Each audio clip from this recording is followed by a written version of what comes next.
Good morning, good afternoon, good evening to the folks joining from different parts of the globe. My name is Noor Basha, Associate Marketing Director at Winwire Technologies, and I'll be moderator for today's webinar. As you all know, today's topic for the session is modernizing your infrastructure and apps with Microsoft Azure. In the next 30 to 45 minutes, we will be discussing how you can modernize the infrastructure and apps using virtual machine, scale set, microservices, service fabric, and other Azure services. So before we start, let me highlight few housekeeping items. During the webinar, please feel free to post questions and we will try to answer as many as we can at the end. This session is being recorded and we'll share you the slides as well as the recording in next 24 to 48 hours. So with this, let me take opportunity to introduce you to my colleague, Mr. Vineet Arora, who is the Chief Technology Officer at Winwire Technologies and brings over 20 plus years of experience in the IT industry. Vineet is Microsoft Azure Certified Architect and is also a Microsoft Virtual Technical Specialist, helping Microsoft Technical Sales Team as a part of the Microsoft Managed Partner Program. So with that, I would like to hand it over to Vineet. Vineet, over to you.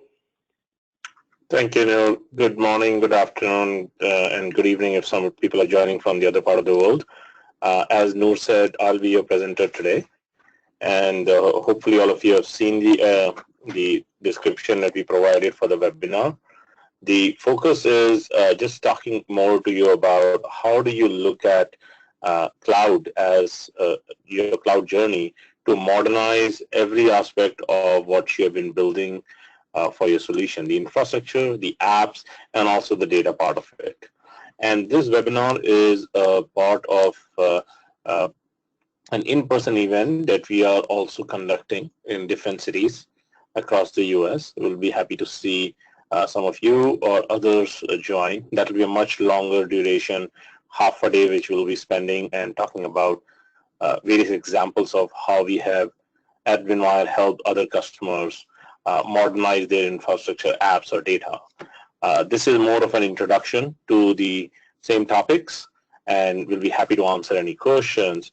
And if you believe that the topics that I cover are of interest to you, you can certainly get in touch with us to do a deep dive specific to your organization scenario and how we can potentially help us, how cloud can be part of your journey.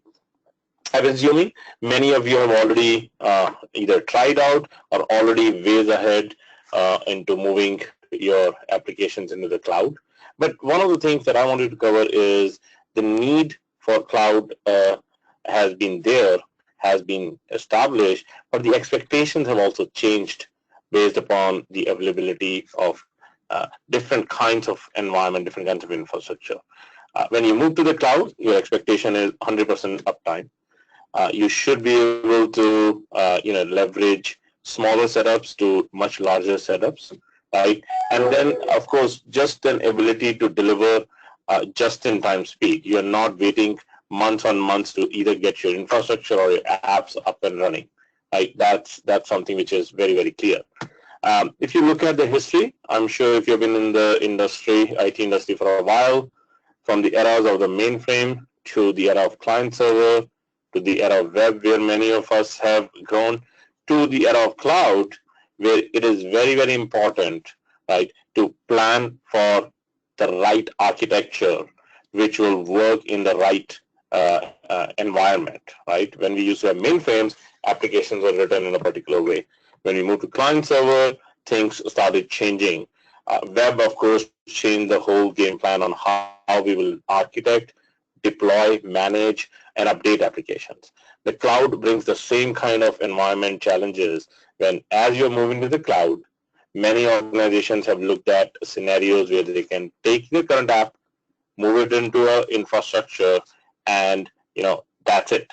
That's certainly the first step, and I believe that it is certainly still requires you to plan it out very well, right? But also look at where do we go from there? How do we really modernize so that we can leverage all the benefits that cloud has to offer, right? And that's some of the topics that we'll be covering today. This is a graph that visually represents, over time, as you as an organization start looking at providing value to business, right? What are the choices that you have, right? Efficiency is, of course, the ultimate goal of what you're delivering. You have been leveraging infrastructure on premises and then virtualization over the last 5 to 10 years. Different sorts of technologies have enabled that. Over time, you'll be looking at moving infrastructure onto the cloud, which is the first stage of making sure that you can provide value to the business with reduced overhead costs and better management, better scalability. But then you also look at other options which the cloud provides around platform as a service, where innovation starts coming into the picture.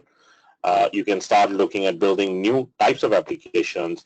And then something that I'll touch upon briefly, but more interestingly, is what is being called as the serverless environment. So imagine we have come in the last 30 years, 40 years from being mainframes to servers to starting to talk about serverless environments, where the agility of the application that you deliver and thereby the value that you deliver is much, much higher. And you will be able to see some of those as we start talking about what is available in the environment. This one slide summarizes the options that you have when you start looking at either as an IT organization or even as a business group as to how do you modernize what you currently have, right? Both your infrastructure, but also your apps and data environment, right? The first and the foremost, which we also strongly believe in, is just rehost, right? Cloud has provided from Amazon Web Services to Microsoft.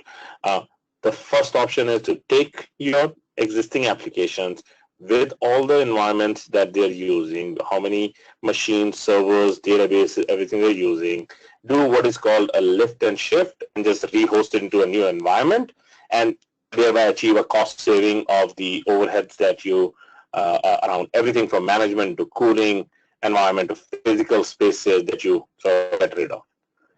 Second option comes up is, or second also in terms of the maturity model, is you start looking at, okay, I've been running these applications, designing these applications, I can do lift and shift, I'm saving some costs.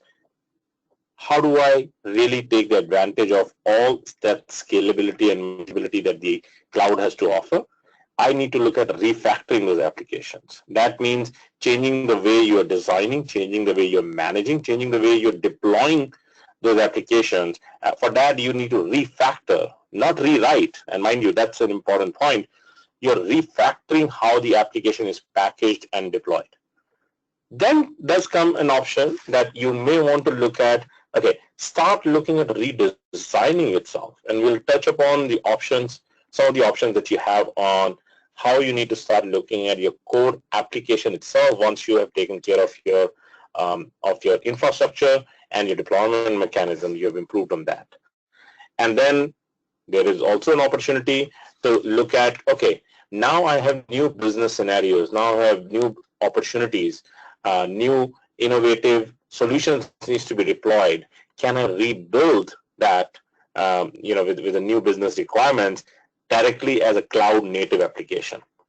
That means you're not bound by some of the legacy constraints or the old applications. Last but not the is you may not actually want to do either of these, right? You may not want to refactor, you may not want to redesign, you may not certainly want to rebuild. Some of those apps that you have been using may be as easy to let go would be to leverage a SaaS solution, right? And many companies have already been doing that. So while it is the last point on this particular slide, but that has certainly been one of the most adopted cloud solutions for the industry, for the market, where companies say, I don't want a customized, it's not something, it's specific to my business, it's a very generic solution, be it CRM, be it collaboration, be it just emailing services. Those all are SaaS solutions that are available out there that companies are using. Right? I want to focus more on the first three areas and not even on the last rebuild, because that's a much more specific and dedicated session. As we say, the focus is on how do you modernize what you currently have to start leveraging the benefits that you have. And in that, let me just show you the Microsoft Azure platform, which is where we're ultimately talking about modernizing a lot of these applications that you currently have. What you see is a 30,000 feet perspective on the various services and various capabilities of Azure, Microsoft Azure as a platform. If I were to highlight few of those that are very important when we talk about the first three scenarios that I covered on the previous slide, which is how do I take my current applications which are running on premises, which I've built over the last many years, and start moving them to cloud. These are some of the services which are very, very important. Many of the other services, as you will see, are either cloud native. It means they were created so that they were mainly for the cloud, or they are addressing scenarios which are much, much more advanced. And you will see, I'll start off with talking more about how can you modernize your infrastructure. And as Noor said in the beginning, please keep sending your questions. We'll answer them at the end of the session. We'll have enough time dedicated. But even if not during this session, you can send us an email. I'll be happy to answer. We'll be happy to find the right experts to answer your questions. Let's look at when you're talking about modernizing your infrastructure for leveraging cloud, what are your choices, right? And again, we are going to focus more on the Microsoft Azure platform as the option for you. There are 3 or 4 areas when you look at leveraging Azure's infrastructure as a service. I'm assuming everybody's aware at a high level what infrastructure as a service is. It's been there for a while. It's nothing new. But I'm just doing a double click on it and showing you what are the various capabilities that you should be aware of and how you can plan either your applications or your larger setups of systems that are currently existing, which could even be licensed systems, and leverage Azure's infrastructure as a service. So core components is everything to do with compute, which is where the actual environment, your applications run. Storage, not exactly database, but I'm talking about storage, right? Which is used by multiple applications, and it's also used for as a replacement for a lot of standard scenarios that you're used to for file servers or SAN environments on premises. And something which is very, very critical is to also touch upon networking, right? This is a data center that is hosted in case of Azure by Microsoft, right? How do you still ensure that there is an end-to-end environment that you can manage? Networking is very, very critical part of knowing how to modernize your entire environment, and how do you even integrate with your on-premises if you're going to, if and you may need to keep some of your systems still on premises. What I'm not going to cover too much today on this session is there is a very important element of managing this new environment, right? We have dedicated sessions around that, and if anybody is interested, more than happy to, but there are technologies around management that are critical when you start moving to this new infrastructure as a environment world, right? Infrastructure as a service world. Let's look at virtual machines in the context of Azure, Microsoft Azure as such. Many of you must be using some kind of services, VMware, Hyper-V, or any of the other virtualization services. At a basic concept on the cloud, it's certainly not very different. However, you are still not buying like a VMX or a big box on which you are going to have multiple virtual machines running. You are using virtual machines also as services. So these are resources that you're deploying, right, using a management environment. So these are compute resources. These are still, you choose a CPU or number of CPUs, you choose a RAM, and you deploy them. But then you, of course, look at extensions that you want to deploy, right? Every virtual machine has some additional software that it may need to run, right? That's what is important. But then they also need storage, right? You need to look at where do these machines store their content. Of course, every virtual machine also has a like a C drive and a D drive in case of Windows virtual machines, like typically, right? Ultimately, underlying what is the storage that is needed out there. That's also what is available. And then, of course, you don't worry about actual physical NIC cards or physical deployments. These are other resources that you also need to deploy to complete an entire virtualized environment where ultimately your applications will run. So everything from load balancer to establishing a virtual network. And I'll show you some examples of how modernized applications will look like in the cloud. So when you set up a virtual machine, you certainly have operating system and data, both needed, right? These are available as images out of the box in the Azure environment. There are various sizes. There are various operating system versions, right? So depending upon which application you're looking at modernizing, what are you using on premises, right? You need a specific particular virtualized environment, right? And you can provision them. Now, you may also say, okay, what about if my applications are not running Windows? Absolutely fine. Microsoft has been partnering and we have been working with various customers where same technology that you use on premises is also available on the cloud as Linux-based virtual machines. And different flavors of Linux is also very important because, yes, customers have been using different versions.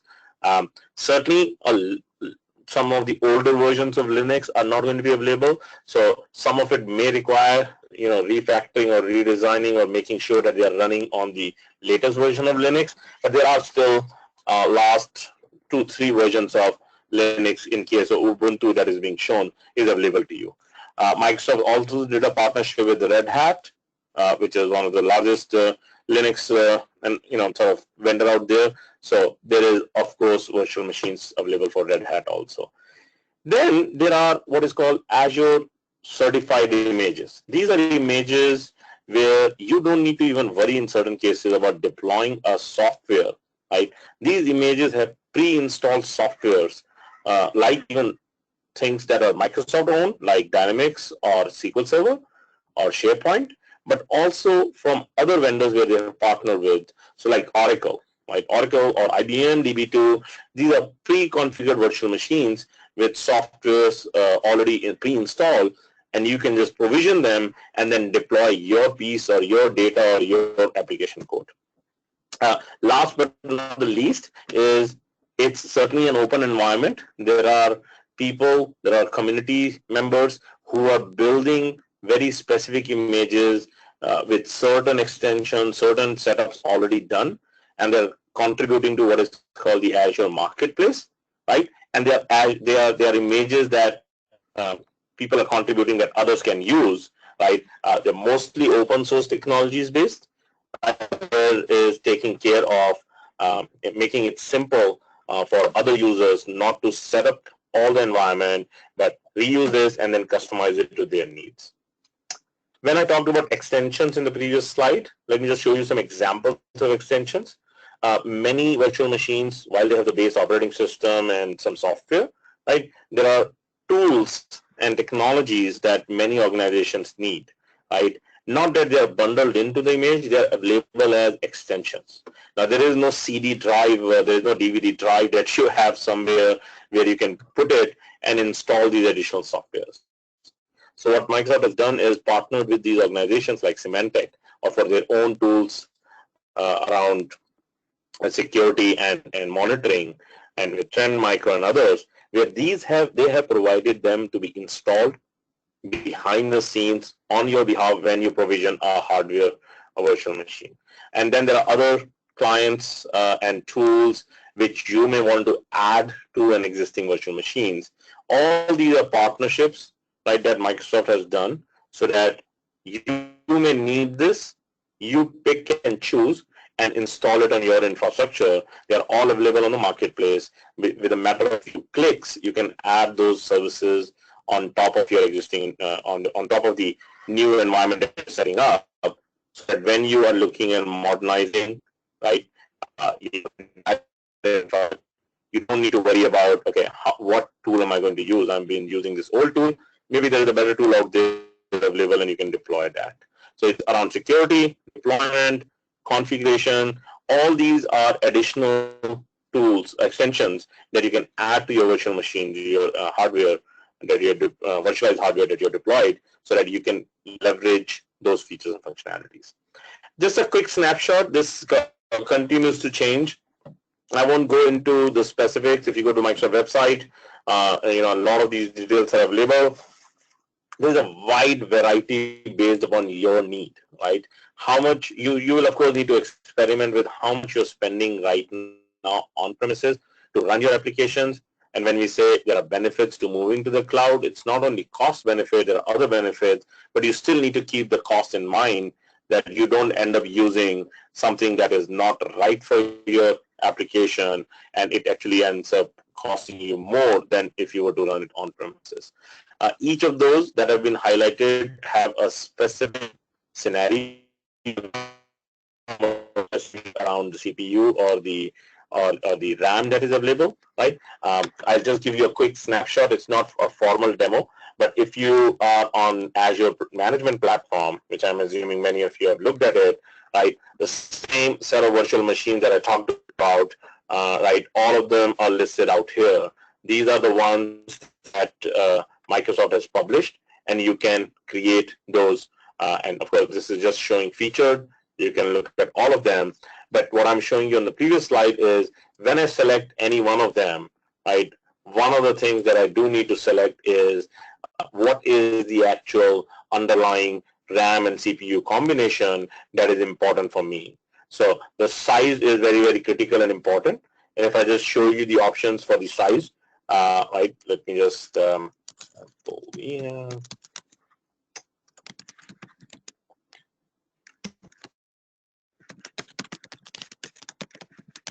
I'm just filling this up for you to have a look at what will it look like okay, no, I don't think it will take this.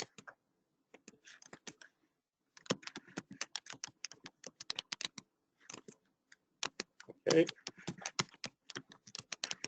The reason I'm just showing you this, and you can actually go and look at, on the Azure portal also, they have descriptions of all these available. I just am just filling up this sample. I'm not going to create a new virtual machine. I'm just going to use an existing, and these are some of the concepts that we'll cover later. And I'll just go ahead. Okay. Okay. And these are the sizes that I just wanted to show you, right? You will have options for what kind of disk you want, how much code do you want, how much of memory do you want. You have various options, and you can select, and it will give you options for pricing each one of them on a monthly basis, right? And you will see from anywhere from $100 a month to all the way, if you want a very heavily loaded environment, to 8 cores, 112 gigabyte of RAM, 16 disks, you're spending $2,000 a month. It just still would be less than if you were to really pay upfront to get this kind of a machine in your environment. This is what is saving you cost, but also giving you lots of options. So you can now pick and choose based upon what is your application that is running, right? And different parts of the applications may need different kinds of virtual machines. So you can pick and choose and deploy those parts of the applications in different virtual machines. There is also a scenario, as you heard me talk about first, the first step, lift and shift. You will look at saying, I don't want to build new virtual machines. I already have virtual machines running in my on-premises environment. Can I just bring them as it is and actually get rid of them on premises? Yes, you can, right? So you will look at setting up your environment, right, and bring the VHTs, as you say, it's Hyper-V, or even looking at VMware. There are options on how do you bring those virtual machines and actually add to your virtual machines environment in Azure, right? There is, of course, a conversion process. There's a migration process that we'll be happy to talk in more detail. But technically it's absolutely feasible to say that could be the first step. I don't want to rewrite the application. I don't want to even build a new application. I don't want to deploy it. I want to take the entire VHD and just run it on Azure and scale it with much more CPU and RAM, and that's absolutely possible. The other element of the infrastructure that you will need to care about when you're looking at modernizing your entire environment is cloud storage. The cloud storage that, or the storage that you're used to for your application is typically a SAN environment or a file server. And Microsoft has looked at those all environments or those all options and provided you four actually options to deploy content that will be required for your applications and for your system that you're using. Advantages that provides is because it's on a geographically distributed environment on the cloud, you can replicate that content without spending any extra effort, right? You can also make sure that it's accessible from different applications and different systems. It's not locked into a SAN environment. There's of course a lot of security on top of the storage. This is not just storage without any level of security. And there is level of premium storage, which is faster access to some of the data that you may want. So you can split your data between different kinds of storage. A SAN storage typically is a SAN storage on premises, and you save different kinds of information out there, but you're paying the same kind of cost. Here you can again optimize the cost around that. So you could have standard storage with specific IOPS requirements, how much storage you are doing, and again, these are numbers that, as you say, storage account, you can have multiple storage accounts. Your billing, your cost is on actual bytes that is written in case of the standard storage, right? And in case of premium storage, this is like a pre-decided set of storage that you need for your application. Options that are available to you for different kinds of storage. It's important to know these options. As I continue to go back, is when you're looking at modernizing your infrastructure, say, now I'm not talking about a SAN to be purchased with terabytes of data. I can pick and choose and then grow my storage needs, right, as the needs of my applications grow over time. Let's look at when I've been talking about infrastructure as a service, what are the various scenarios that we have seen other customers leverage it for? Many of these may be very familiar to you. Web and mobile applications, the simplest that companies look at moving their environment to. There are also dev and test, and I'll have a slide covering in detail what does that mean to leverage Azure infrastructure service for dev and test scenarios. Backup and recovery and archive. While I'm not covering much details around this, we do have a session which we can cover in much more detail on how instead of looking at having another data center as your disaster recovery or backup, which is an additional cost, you can certainly look at modernizing your backup and recovery environment to leverage the cloud. Partnerships that Microsoft is doing with other vendors, even line of business application like SAP or Oracle, as you heard, can be moved to the Azure cloud, right, and looked at modernizing from a scaling perspective and cost-saving perspective. Something that we'll touch upon briefly is all around leveraging the power of the cloud to start building newer application pieces around big data, analytics, of course looking at HPC, which is high performance computing, instead of, again, CAPEX versus OPEX scenario. And then there are new age scenarios like microservices that I'll touch upon in the next session, next part, and the Internet of Things and digital media. Lots of these is where you need that virtualized environment and the storage that I talked about. We will also look at another component that will need to be considered by you is all around networking. Now, when you're moving to the cloud, right, you are not setting up any routers and switches and there are no physical needs that you can manage, right? But the cloud, and specifically Azure, does provide you what is called an Azure Virtual Network. It will see your responsibility to set it up, create subnets, and manage it. That's where a lot of planning comes into it when you're looking at deploying either the hardware, or the virtualized hardware, or applications into the environments. That's an important access. That's an important element. You are providing internet-based access to your applications, or you may want to provide, you may have to provide, only secured access to your folks on-premises environment, and that is something which is has to be considered in the planning. What is called hybrid connectivity. There are various options available for that. We'll be more than happy to talk in detail. The reason I'm just showing you one slide, there can be a dedicated session on networking itself. When you're moving to the Azure cloud, is that it's very important to know that just because you're moving your applications to the cloud, they are not going to automatically start working. You will need to put all this peripheral networking environment around that also. One of the other important pieces in the cloud environment is how do I deploy? How do I make sure that I can speed up, right? Because I don't have real physical servers that I'm dealing with. I don't have any DVD drives to put it into, right? The whole technology around managing resources on Azure is called the Azure Resource Management, right? This again, there are elements around security. There are elements around packaging, but your application, right, is a set of packages. And the more you can templatize, the more you can saying, how do I create my entire application that currently is running on premises, and I deploy it using different tools, right? I deploy my database using something else. How do I make sure that when I'm in the cloud environment, I can have this package with configuration, with rules, with dependencies defined, right? Making sure that I'm not just deploying it once.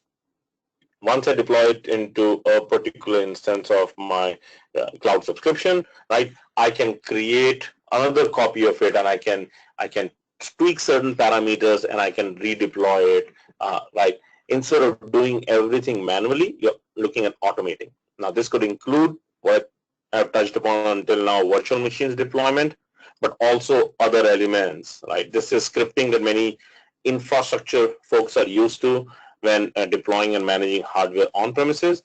On the cloud, you will look at an Azure Resource Management template to package and configure and deploy all these environments. One of the scenarios I briefly touched upon is that there is also benefit of leveraging cloud for dev test scenarios, right? While you're deploying a lot of production workloads, because of the flexibility that the cloud provides in terms of provisioning and the deprovisioning environment for testing, for development, right? Cloud is again a very, very good option, right? So ability to provision 1 to 5 to 50 machines, right, with those extensions that I talked about, for example, which are running some test software, which may be running some development software, right? You don't have to worry and go through a whole approval process, right? Build it up, do the testing, do the development, and then bring it down. In fact, Microsoft Azure provides a special subscription, which is called the Dev Test subscription, which actually allows to have virtual machines with specific images where Visual Studio is pre-installed. And then because they're not production, you're not running them for 24 hours a day, right? They are even configured to be provisioned, right, on, let's say, 9 o'clock in the morning when your office starts, and then end at 6 o'clock in the evening. Or if you're like many other developers, you want to go slightly later in the evening, you can go. It's not that it'll shut down on you, but the flexibility is there, because when it is not being used, why would you want to pay money for that? So there are a lot of these flexibilities, and if you are constrained in any fashion in terms of having resources available to even build your applications, you should certainly look at the dev test environment that Microsoft Azure provides. I touched upon this briefly. I'll touch upon it to wrap up this particular part, this particular section of the webinar. Is we talked about dev test. We are also talking about line of business applications that you're looking at modernizing. What is the benefit as you start moving it into the cloud, right? Of course, you are providing a global reach, but you can also be hybrid. It's not that you need to move your entire application over there, right? We talked about ARM templates. We were able to manage and deploy in an automated fashion. Of course, the environment is supported by Microsoft with a wide, extensive. And then the very interesting part is it's not that moving to the cloud means letting go of your cost or the investment that you have done on your on-premises environment. You can actually bring, as it's called BYOL, bring your existing license that you have for an on-premises environment. And I won't go into details. There is documented on the web, on the Microsoft website, on how you may have an existing license that you're using for an on-premises server, how you can leverage when you move the same workload and the same underlying software, how can that same license be used on the cloud deployment environment. Some of the examples, and there is a knowledge base article that listed down. These are all the apps that are currently supported on the Microsoft environment if you were to run it as a infrastructure. But as you will see in the next set of few slides, some of them are also becoming much more underlying platform as a service or software as a solution service. But these, if you're running today any infrastructure leveraging these softwares, you can bring those licenses, you can bring that underlying hardware infrastructure and modernize the entire setup to leverage Azure Cloud. And not only Microsoft environment, as I've talked about 2-3 times now, Microsoft partnership with all these large vendors like Oracle, IBM, SAP, and Red Hat with different combination. In certain cases, you can bring the licenses. In certain cases, the licenses are included itself, right? There are various availability options for you to say, I have an Oracle database, I have a DB2 database, what can I do to leverage Azure as a cloud? You certainly have an option available. Okay, so what that covers is modernizing your infrastructure, right? You have options, as I covered, around better versions of your virtual machines, better ways to manage those, even possibilities to bring your license or existing VHTs. We talked about all those options. Start looking at leveraging storage, which is unlimited storage, so to say, on the cloud, rather than being gone into a mode of investing into a huge SAN, which of course looks like a lot of storage if you have, let's say, a 10 terabyte SAN, but you may have more needs, and then there will be more cost at that particular point in time. Here you could even start with whatever you're looking at. So that's one aspect to keep in mind. The second aspect is just modernizing the infrastructure may not be the end of the story, may not be all the benefits that you're able to get, right? But that's certainly the first step, and we strongly recommend that, and we see other customers. I'll go through some of these slides. Some of you may be developers on this call, right? When you look at, okay, how do I run my application? How do I deploy my application? How do I build my application? Right? There are lots of these, time that you're spending on fixing, debugging, adding new features, right?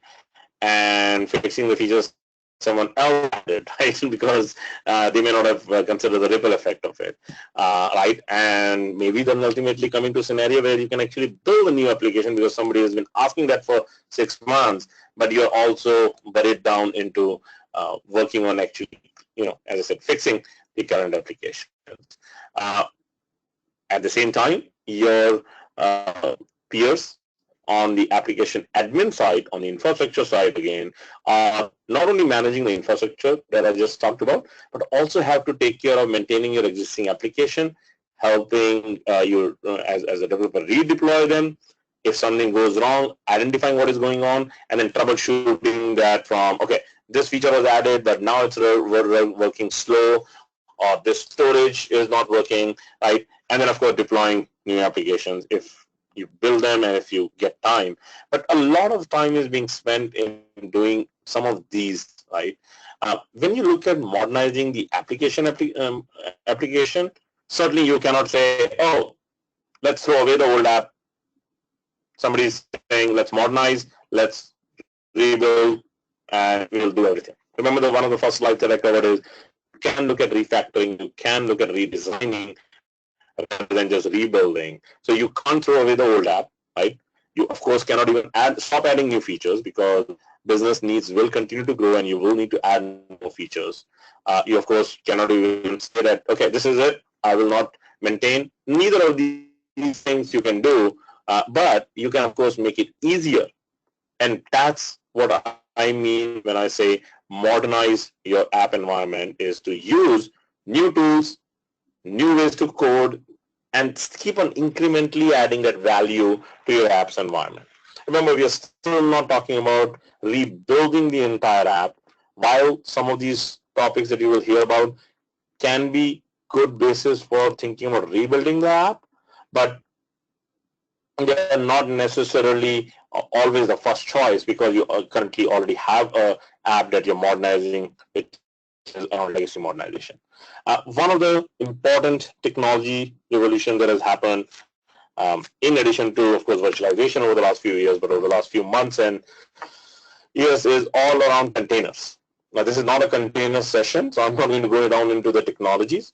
But from a development perspective, from looking at an existing applications perspective, right, you can start leveraging the container tools that are available within a development environment like Visual Studio 2017. And again, this is also not covering, if you have been to Build conference that Microsoft recently did, or if you have heard the news, Visual Studio 2017 certainly is that modern age development environment, interestingly available both on not only Windows environment, but also on Mac environment now for developers to really build application, manage the existing applications, and look at how can you start moving some of those into the container environment, and if there is benefit of that, right? So one of the options is, of course, to look at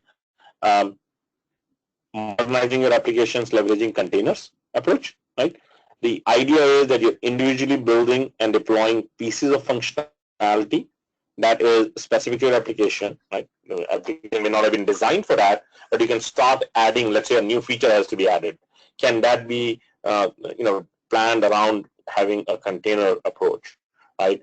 These are, of course, services that you're adding to your existing application or other application may need to leverage it, and they're all called over API calls. You're not hard coding, you're not building specific calls within an application. You're not deploying DLLs, for example. You're not deploying EXEs. These are applications that the way you have designed your current application is all your different pieces, like a monolithic application, everything is in one application and you deploy it on a server, right? That's what you do. That's the very standard way. You have your business logic, your front-end logic, your database and everything, or your database code at least, not database itself, like deployed into virtual machines. The way to look at container is your apps have those pieces, but you don't need to deploy all the pieces into one virtual machine, into one underlying hardware environment. You can distribute them because they're anyway independently able to execute. The advantage, you are achieving a lot more scalability, but a lot more maintainability of your application. So that tomorrow, if you need to update that app or a particular part of the app, you don't need to redeploy the entire application. You can just deploy that particular piece of it. Again, as I said, this is not a container session, but if you have not looked at containers as an approach to modernize your application, I'll strongly urge you to look at containers. There's enough material out there, specifically on the Microsoft Azure environment. Microsoft has created its own container services, but it's also supporting all the other standard industry standards and leading container services like Docker and Mesos and other environments. One of the other ways to look at leveraging the newer technologies to modernize your application, again, mainly for scalability and maintainability, is what is called Azure Service Fabric. That's an option that is to leverage Windows server containers, but also Linux server containers, right? Here, what you're doing is you're taking your application as it is and being able to scale it up and manage it with a lot of flexibility than if you were to just deploy it on a physical set of virtual machines. It's basically a cluster of virtual machines, And the idea is that you can fail over, right? You can make sure all your resources that your applications need are very well managed, right? And your application is not failing because one part of the hardware, one part of the node is failing. It's able to roll over. It's able to continue to provide the services that you're looking at. It's an option available to look at modernizing your application. I strongly urge you to evaluate for your scenarios, is this a better fit or not, right? It's certainly one of the key compute option that is available, what is called a service fabric cluster, that you may want to consider as you are looking at deploying your application and making them scalable. So the scenarios that are, I think, very important for you to know, as I said, it's not always necessary. If you have a simple application, you may not need a service fabric, but as you, and service fabric is right now something that's only available on Azure environment as a cloud, not even on other cloud environments, but highly available services where you want to make sure that the application that you're deploying, the mission critical, they should be there. You want them to be very scalable. You're just not, you're not just satisfied with two web front end, for example, and you want each part of the application to be scalable. Looking at computational scenarios, looking at session-based interactive applications, graph processing, data analytics, all the high workloads, Service Fabric is the underlying environment that Microsoft Azure provides for you to build highly scalable applications. Let me just walk you through 3-4 slides just to give a perspective on what it will look like. This is how you deploy into the cloud, right? And if you've been in the deploying to the cloud, even in the standard fashion, you take your web application, deploy it into web roles. You take your middleware code, other pieces, and you deploy into a worker application.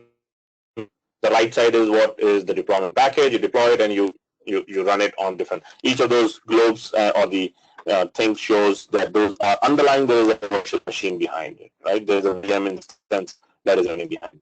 In Service Fabric, you worry about the underlying and fabric. You don't worry about the underlying virtual machine. Azure is taking care of that, but you are deploying services based upon their scalability needs on one or more than one nodes, right? And that's how you are able to make sure that your overall application, depending on where the processing is happening, is able to allocate more resources to that part and provide you a scalable scenario, right? So another view of this is if you just zoom out a little bit and look at it, there is load balancer. This is how, if you were to look at, okay, I have this application on premises, I want to move it to Azure, I'm moving it, I'm leveraging the services. It will not be really modernized to the level about leveraging Service Fabric. There is still a lot more modernized because you're using different kinds of storage, as you talked about in the first section. You're using different kinds of other services, right? But this is still from a scalability and maintainability perspective. Service Fabric lets you use all those services, but make sure that individually within your application, you're able to scale up or scale down and have an environment which you're running it. Rather than worrying about virtual machines, you're worrying about like a farm of virtual machines, which is called a cluster, right? And which is being orchestrated and managed by Azure environment. Your maintainability overheads of saying, okay, what if this hard disk fails? What if this part fails? How does it actually scale up and continue to run my application? Something to look at as you start planning mission applications to be moved to the cloud. These are very, very important elements to talk about this thing.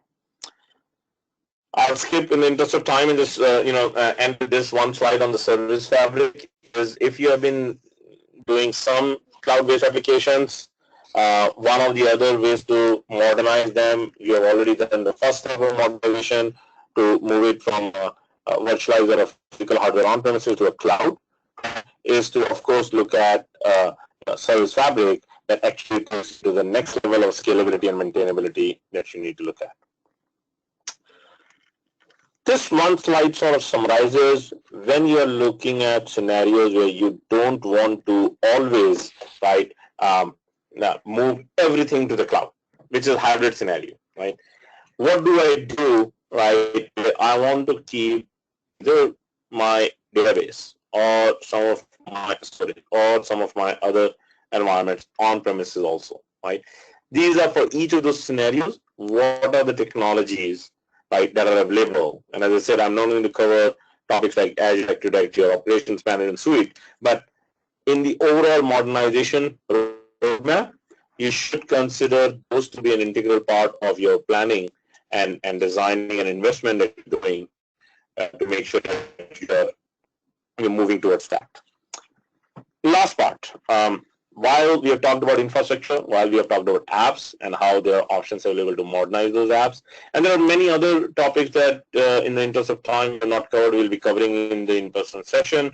There are topics like you may have heard about logic apps, functions.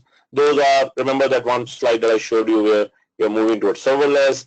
Those are further advanced scenarios of modernizing your apps. Many companies may be ready, many may not be ready, but we'll be more than happy to talk about if your scenario fits into those. A couple of more slides on looking at data. Now, when you're looking at data, you have, of course, different types of data. We talked about one type of data, which is more blob and file storage, but we are talking about relational and non-relational data. And one slide, if you look at it, there are tons of technologies available on the Azure cloud platform for your relational or non-relational data, how to bring it into the cloud platform, how to leverage the scalability available in the cloud platform, right? How to even leverage some of the open source technologies that have been integrated into the Azure platform, like Azure HD Insight, which is the Hadoop implementation on Microsoft environment. Look at Spark, look at Azure Data, which is HDFS implementation by Microsoft on their Azure cloud, and look at other tools and technologies like machine learning or stream analytics to leverage your data. Now, some of these are never going to be available as an on-premises environment. So when we are talking about modernizing your overall system, also looking at leveraging some of the cloud services to plan out your environment. Now, one technology or platform that you've been using for a while is data warehouse. Right? I'm sure many organizations have either SQL or Azure SQL Server, Microsoft SQL Server or any other data warehouse. Microsoft has, of course, taken that same SQL data warehouse concept and moved it into the Azure with a huge benefit of cost and manageability. It's not something that you need to have a huge SAN setup and everything else set up, and build the entire infrastructure. It's more of a service available to you where you bring in your content, bring in your data, right, and literally get started in a matter of minutes to deploy your data warehouse as a content, but data warehouse also as the processing part. And that's something that would be interesting to evaluate in your overall data scenario, right? On saying, okay, I have my application has a big part of data management, data scenario. I've been using either SQL Server or other tools. Now, if you're using tools like or platforms like Oracle, DB2, I already talked about it. You do have an option to bring them also along with your application to the Azure cloud and deploy as virtual machines. But if you're looking at scenario like data warehouse, yes, you could deploy a virtual machine which has SQL Server running on it, data warehouse running on it, analysis services running on it. It still is going to be a physical machine with its scalability and cost implications of a different kind rather than using it as a service. Right, and this is a topic that can be delved more deeper into. But I strongly urge you to consider this as you're looking at modernizing your environment, and for the data layer, this is an important part. With that, as I said, this was more of an overview and introduction to the various topics that you may be interested in to start planning out a modernization journey, moving to the cloud.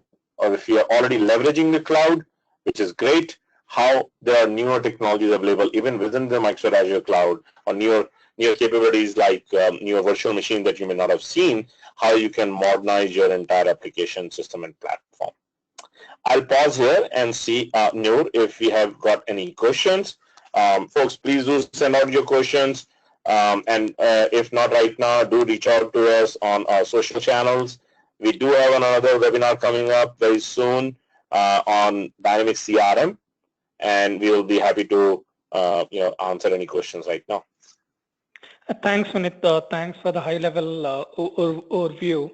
So as Vineet mentioned, yes, this is like a high-level overview of how you modernize your infrastructure, apps, and data. But like if you are interested in any of the deep dive sessions, we would be more than happy to take that as a separate discussion. Please reach out to us at marketing@winwire.com, and we will take it forward. So few questions before we wrap up is, suppose if we are looking to move on-prem applications which are say on Linux, do we still migrate to Microsoft Azure? Sure, a good question. And I think I did cover that. I'll re-emphasize on that is, if part of your system or your applications or an entire application is leveraging Linux, there were those Linux virtual machines which are available. Many of the other services, like even the service fabric that I talked about, can be provisioned as a Linux cluster. You don't need to necessarily have Windows only. So yes, the short answer is,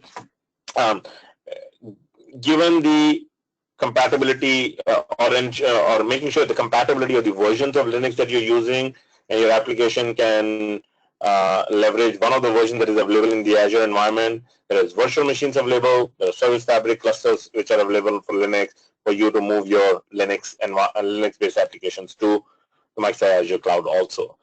As you also know, recently Microsoft announced, and if not, I'm happy to share that SQL Server is possible to be running on a Linux environment also, which is certainly a big departure from what Microsoft has been doing it for many years and decades. So if you do have need for that, my underlying database, my underlying operating system should be Linux, but you believe that SQL Server could meet your needs, you have an option to deploy SQL Server on Linux environment and keep your entire administration and management of your entire application layer still on the Linux environment, assuming you don't have any admins who know how to manage Windows environment, so you could still leverage Linux. Hopefully that answers, but Linux is certainly a very big supported platform on Microsoft Azure environment as different options that are available to you. Thanks, Vineet. So the other question is, like, how do you migrate cloud-hosted applications with on-prem systems? How do you migrate? I'm not clear on that. How do you integrate? Sorry, how do you integrate cloud-hosted apps with on-premises systems? Yeah. Sure. Whoever asked that question, I think very good question. I think something that I briefly touched upon, and that's more to do with hybrid environment. When I was talking about Azure Networking, it's not just Azure Networking for all the systems that you'll be running on the Azure environment. You can have Azure as the environment where you're running your applications or databases, but there are systems that you will not move out of your on-premises environment. There are technologies within Azure. One of the biggest ones that you'll hear is something called Express Route, which is essentially making sure that while you're looking at modernizing a huge part of your application, let's say your ERP system, you don't want to move from on-premises. Absolutely fine. You can establish that connectivity between your data center, which is the equivalent of on-premises, and the Azure data center where your other parts of the other applications are running, and establish a connectivity between them. That's an advanced topic of Azure Networking, where hybrid scenario is enabled by making that calls between your applications running on Azure to your on-premises as seamless as they are sitting in the same data center over the same subnet, over the same high-speed network, and it's not coming it over the internet. It's a very dedicated, secure connectivity between your applications and your on-premises environment. That's how you would look at integrating it. I don't think integration modes will change in any fashion. You will still use the same protocol, same mechanics. It's the networking that you will need to take care, because it's not in the same data center. It's not probably even in the same subnet or the same physical location. Sometimes not even in the same country, but you can establish a dedicated, secure, private connection to your on-premises environment. Thanks, Vineet. Thanks for answering that question. I know we are almost close to the time. Again, thanks for taking time to joining this webinar, and we hope you found it informative. Again, we have our next webinar on June 22nd, which is on Microsoft Dynamics CRM. So stay tuned. You would be getting the registration details. We look forward to those webinars as well. Thanks, Vineet. Have a good day. Thank you, everyone. Have a great day and a great long weekend coming up for the folks in US.